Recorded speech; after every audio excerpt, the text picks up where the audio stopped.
problema que también se me ha planteado varias veces en las reuniones, y es hasta qué punto un banco privado puede salvarse de la quema en caso de que se lleve a cabo un proceso de expansión crediticia generalizada. Este es un tema de relativo interés. Por ejemplo, Goodrich, que fue el fundador de Liberty Fund, pues fue banquero, y además fue un banquero pues paradigmático, porque cuando Roosevelt declara las vacaciones bancarias y prohíbe que se abran los bancos, él dice, ¿qué puñetas? Eso abrió su banco, precisamente para devolver los depósitos a todas las personas que iban a reclamárselos, y consideraba que si no lo hacía así era un criminal y que no podía dejar en la calle a la gente en un corralito impuesto por Roosevelt, el famoso corralito de Argentina con todas las manifestaciones, malestar social, etcétera. Es algo, no son originales los argentinos, ya lo estableció nada más y nada menos que un presidente de Estados Unidos con sus llamadas vacaciones bancarias. Miren, un banco individual puede hacerse la ilusión de salir indemne de un proceso de expansión crediticia si se dan dos circunstancias. Primero, si piensa que es capaz de prestar marginalmente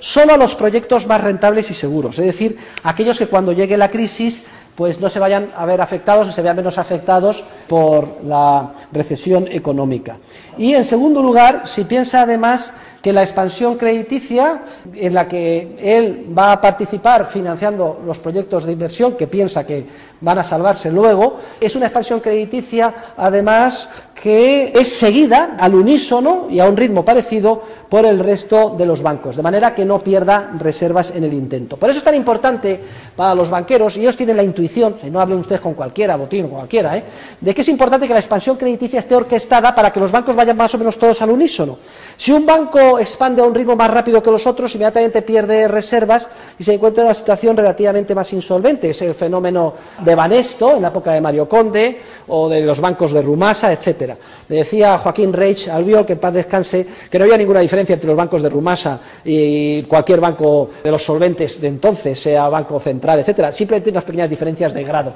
en cuanto al ímpetu del ritmo de expansión crediticia iniciado. En la práctica, que la expansión más o menos vaya al unísono suele acontecer porque la orquestan los bancos centrales, y además enseguida se detecta el que sale del redil y pierde reservas. Ahora, lo que es muy difícil que suceda es la primera condición, es decir, que un banco sea capaz de prestar solo a proyectos de inversión marginalmente sostenibles, sobre todo porque no tiene conocimiento. No puede discriminar profesionalmente entre el proyecto que va a ser sostenible a largo plazo, a lo largo del ciclo, y el que no lo va a ser, sobre todo en un entorno en el que los tipos de interés son artificialmente reducidos, en los que se bajan las garantías, en los que no puedes salirte del mercado porque inmediatamente te convertirías en una irrelevancia y perderías cuota de mercado. Este es un argumento esencial que fue desarrollado por Longfield en los años 40 del siglo XIX, y es que incluso aunque un banco sea consciente en la etapa de la burbuja de que está empezando a prestar a proyectos marginalmente más arriesgados y que muy posiblemente tengan dificultades a medio y a largo plazo, el banco no puede inhibirse de participar en el proceso.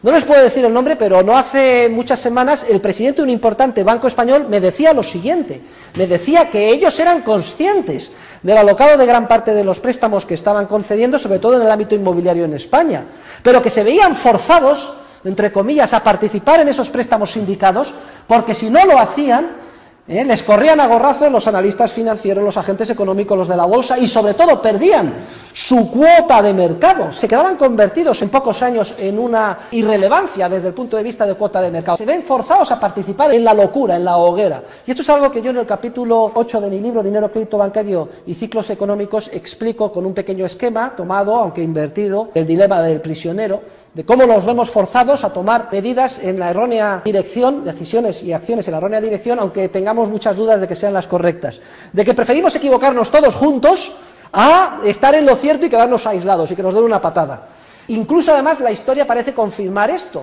Por ejemplo, el caso del famoso gestor de fondos de inversión que sabía lo que iba a pasar, vendió todo el fondo y sin embargo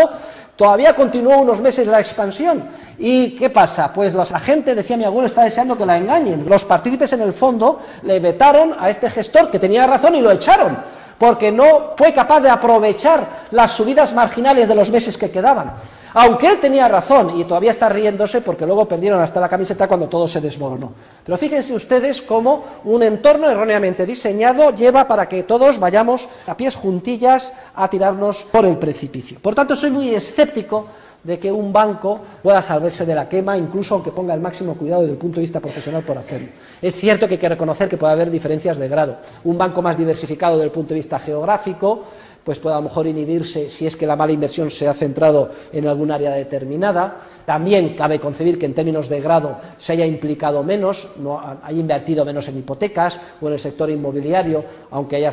sacrificado crecimiento, cuota de mercado por solvencia, etcétera. Pero en todo caso es prácticamente imposible de inhibirse de lo que es la hoguera de las vanidades.